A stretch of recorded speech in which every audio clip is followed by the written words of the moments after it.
Alright YouTube, back with another high-tech video, this time on the moon.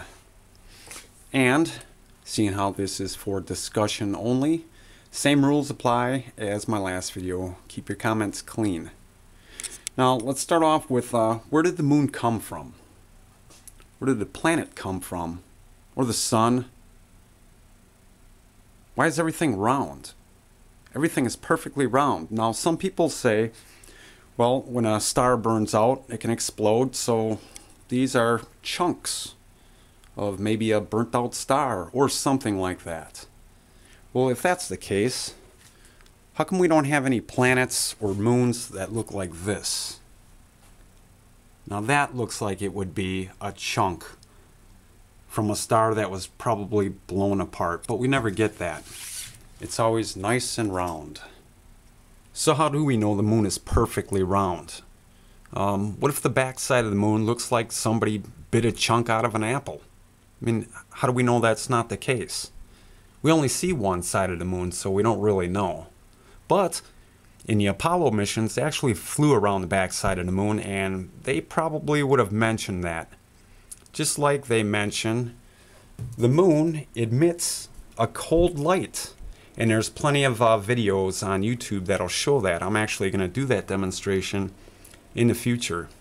The moon actually rotates back and forth throughout the month about 90 degrees. And it also moves in and out and has a wobble.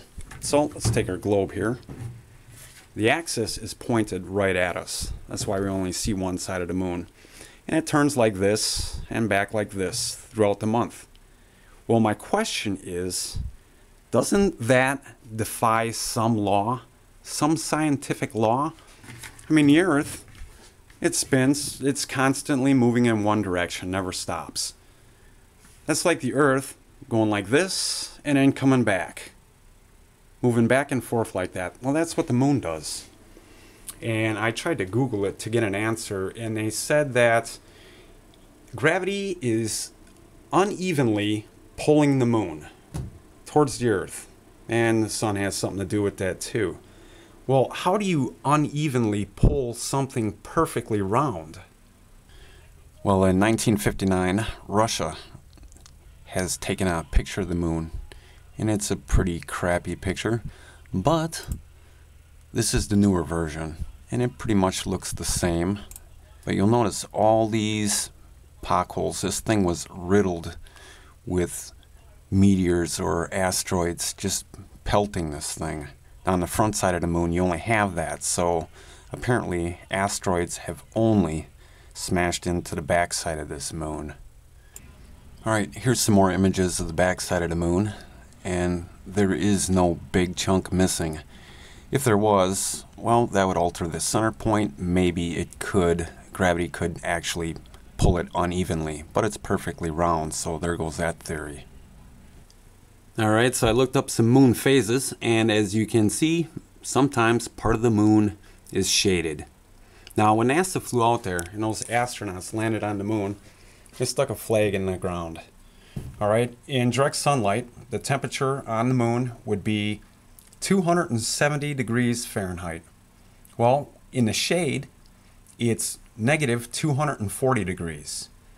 So I wanted to know what the flags that went to the moon were made out of. And I did a Google search, and they said they were just regular standard flags. They didn't do anything special or make them special. They just used regular nylon flags.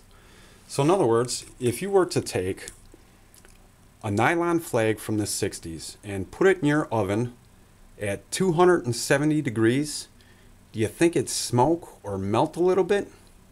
A little curious about that. Now here's a video of the lunar vehicle, and when it's driving on the moon, my question is, the dirt being kicked up from the back of these tires, why isn't it flying off into space? If you watch this video very closely, you'll see the dirt, it's actually kind of disappears in the air. Now, if there's not that much gravity on the moon, it should be floating. There should be big sand dunes out here, big dust clouds. But I'll leave a link to this video below. if you believe in the globe model, which you've been taught your whole life, scientists and NASA back you up. But if you believe in the flat earth, well, the burden of proof is on you. Now, I was watching some videos the other day, and there's people that say they can actually see stars through the moon in the dark spots or in the dark side of or part of a crescent moon. And I noticed there's a shiny spot right there. I'll have to check that out this summer with my telescope. But anyway, there's also people that say, again, if this was the moon, that it actually spins all the way around. It rolls. Well, I don't believe that, because if that were the case, over in, say, Europe, they would see the moon upside down. Well, they only see the moon upside down in the southern hemisphere. Okay? And if you can imagine, if you're standing in the southern hemisphere, you're more upside down. If you're looking at the moon, it would appear to be upside down. Well, you have to come up with an explanation for that if you believe in the flat earth. I mean, because that just doesn't work on the flat earth. And where did the flat earth come from? You know, I've only heard about this for about 3 months now, and it's been out for longer than that, but this map comes out, and it's been out since the 1800s, and it says at the top, as it is. So this is to be on scale. The only problem is, again, in the southern hemisphere, is you have Australia is wider than the United States. Well, you know that's not the case, because the United States is actually a little bit wider than Australia. So the map is wrong. Now, some people believe that this is all a psyop, and it was put out by the government to basically, when you bring up the argument, they'll use this map against you to prove you're wrong. Well, okay. Now, if you don't believe in, say, satellites or the moon landing, or if all the pictures of the dark side of the moon are fake, well, then that would mean Russia's involved and every other country that has even a satellite up in space. Now, do we know the pictures of the back side of the moon are real or not? Well, for flat earthers, the burden of proof is on them. I mean, you could try and take a flag from the 60s and put it in your oven and say it melts. Well, the argument would be there's no atmosphere on the moon. So now you'd have to take that same flag, put it in a vacuum tube, and then stick it in your oven. Well, the experiment just got a lot harder. So when a situation comes up and there's a problem that don't work out on a flat earth, you can't cherry pick the topic. You have to have an answer for it. And let's take the upside down moon. Okay, why does it look upside down from Australia as opposed to, say, the United States? Well, if you can imagine this being a dome with a firmament and water surrounding everything, you know you could see your reflection in the water. All right, now if you take a spoon, you look at the back side of a spoon, the image is right side up like it should be, almost like a mirror. But if you flip it around, now you're upside down. I just heard this the other day too.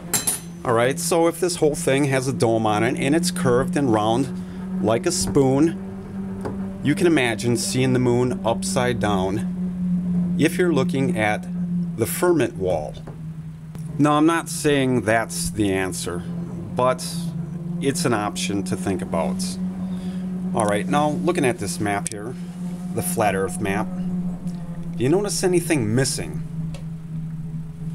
There's this big gaping area where there's nothing, maybe a few little islands in there. And if you look at it like that, it's, why is it like that? Why isn't there something over here?